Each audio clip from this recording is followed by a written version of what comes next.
Hello everyone, today I want to talk about how to become your highest self. So your highest self already exists within you. It's just a matter of aligning your energy to it. And so I'm going to share with you the most important things that I learned on my journey, trying to become my highest self and trying to align as much as possible with my highest self. So when you come to Earth, your soul usually has two contracts. The first one is, what am I here to learn? The second one is, what am I here to give? Those are the deepest wants and needs of your soul.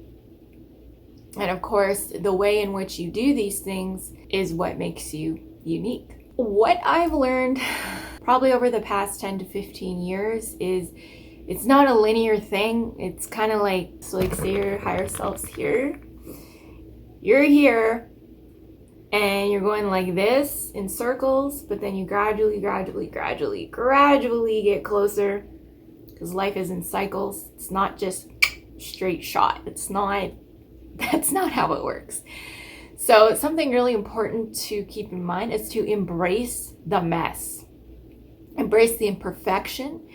Embrace that there's going to be some mistakes that you might make, or you might go down the wrong paths. If you're in touch enough with your intuition and you listen as much as you can, the universe will guide you back, either by creating a crisis in your life, creating some kind of event, might not be a crisis, or just simply telling you in different ways that you're on the wrong path. The closer in alignment you can get with the wants and needs of your soul, and the more you can shed your ego wants, your wants that are based in fear. You know, maybe you want validation, recognition, success, but they're all for the wrong reasons. The happier you're going to feel, the more fulfilled you're going to feel on a very deep level. So one of the most important things that I learned was the art of listening. Listening. Your higher self will communicate with you in different ways, but some common ways are you'll get in deep inner knowing. You'll have a gut feeling about something. Someone will say something, or you'll read something that you feel is meant for you. So something will actually come to you in your 3D physical reality that appears to be a message for you. Dreams are another really common one. Some people, lucky people, I think, actually get real voices or actually like visions. That's pretty hard to ignore, but most people, it's much more subtle, I find. So the best way for you to start opening up communication with your higher self is to simply intend to the universe that you want to talk to your higher self, that you want to work with your higher self and co-create with your higher self and the universe. Put that intention out there. Go into a meditative state or calm your energy fields and say, I am ready now to listen to the messages and guidance from my higher self for my highest vibrational timeline. That's it. Say it very consciously and intentionally. And if you are in the energy of openness, of listening, of really trying to pay attention, observe the things that are coming to you, the universe will start talking to you. Your higher self will start talking to you. And then the next step after that is to listen to the messages. So most of the time on a daily basis, I would say that the most common message for me is inspired action. So I will have an intention, I'll have some kind of dream or desire that I feel would bring me closer to my higher self. I'll put that intention out there into the universe to work with the law of attraction. And then the universe will send me ideas, inspiration, and I will kind of be in a compelled state to act on these ideas and inspiration. And that is pure energy from your higher self coming through you. Okay. And you want to put yourself in the most calmest state that you can so that you can be the cleanest, clearest vessel for whatever the universe is trying to express through you on a day-by-day kind of mundane basis in order to become your highest self. The biggest things that you should work on is taking inspired action, getting into that flow state. Your emotions are a huge indication if you're on the right path or not, if you are in alignment with your higher self or not. If something feels right, feels good, you're easily in a flow state where you are in the present moment, you're on the right track. Keep doing that activity. Keep going further with it. Go deep with it. Some days it's not going to be as electric as others. Some days you're kind of just going through the motions, but at a very, very deep level, you still feel that this is what you're supposed to be doing. Because motivation, like the very, very powerful, compelling kind of motivation, I find it kind of comes and goes. But there's always an underlying deeper knowing that you're very happy with what you're doing. You do feel like you're on the right path. You feel right with your higher self, if that makes sense. And you will develop that sense of knowing over time, over you consciously just trying to develop it. Just you putting your attention and focus on it is what's going to strengthen it.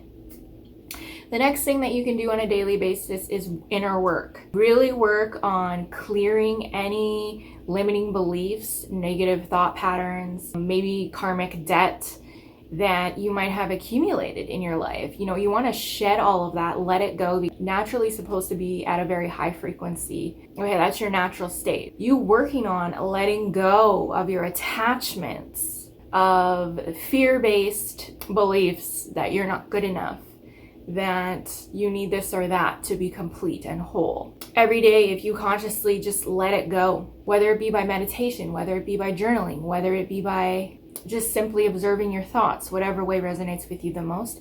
But if you consciously work on that every single day while simultaneously listening to the messages of the universe, you're going to definitely be well on your way to becoming your highest self. Another thing that I learned is sometimes your ego can take over in certain parts of your life, and you're primarily motivated by the wants and needs of your ego. And to be careful of this, a way in which you can tell when you are being driven by solely your ego is you're not really peaceful. You don't actually have really any peace of mind. You're always just like, what's next, what's next, what's next? And you kind of have an insatiable want, and it's never enough. That's how you know your ego is driving you at that particular moment in time. You might have phases in your life where it really takes over and you're just really goal driven maybe, or you're just really set on one particular thing because you feel like it's going to give you the validation that you need. You know, maybe you're going to get the love that you crave, whatever it is. Be wary of that. You got to check yourself a lot of the time to see what's really motivating you. And then, of course, the opposite also applies. When it's your higher self, that's kind of the captain of the ship, you feel at peace and you kind of almost feel like you don't really care, if that makes sense. You're not as invested. You're kind of just like, wherever the universe takes me, I have faith, I have trust, and I will do what I came here to do originally. I'm on a mission. I'm here to give something, and whatever way the universe decides is the best way to do this, that's what I'm gonna do. You see how the energy is very, very different? One is a wanting, craving, like not enough, and the other is from a very calm state of mind, from a very tranquil, already at peace. Because you already feel like you're in alignment, you already feel complete. You don't need anything else necessarily. So you'll feel that very, very different energetically. You might oscillate from one to the other as your life progresses. So like I said, always check in every single day to see what's motivating you. If you do let everything unfold naturally, usually what occurs is you create a very big picture vision of how exactly it is that you want to contribute to the world and what feels most alignment with you. If you just keep going down and taking inspired action day by day by day, you will create something much larger than you, and the vision will actually start to pull you. And at that point, this is a really great saying that I heard from, I think his name's Michael Beckwith. He's really amazing guy. He said, pain will push until vision pulls. Pain will push you until vision pulls. When people are kind of going through their dark night of the soul, or they're lost, or they're very ego driven, like all the time, you're going to be in a lot of pain. You know, you're not going to feel fulfilled because you're not going to be in alignment with your higher self. And often I find the universe puts you in a crisis. It will take something away from you in life, or just you'll go through some kind of loss usually for you to really wake up, to re-examine what am I doing with my life. And you'll be in such a state of pain that you'll actually surrender.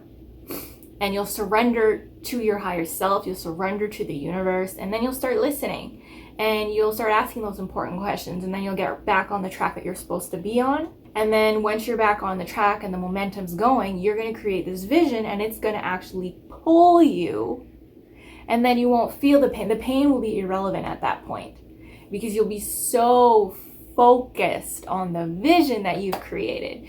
So like, for instance, let's say that you're super passionate about early childhood education. You love working with young children. Like, you're so passionate about, you love working at daycares, childcare centers, and you end up opening your own daycare. This is what all of this, your inspired action has led you to, is opening up your very own daycare with innovative childcare activities and the best diet and the best, you have this vision of what the best childcare center is going to be and how it's going to be run, and you're so pulled by it because that's what your soul wanted to contribute. And that's kind of how it will unfold, is you will eventually have created this massive vision that not only impacts you but impacts so many other people. Whatever it is that you came here to do, you're always going to be impacting lots and lots and lots of people and raising their vibration, raising their energy. 2 main takeaways are,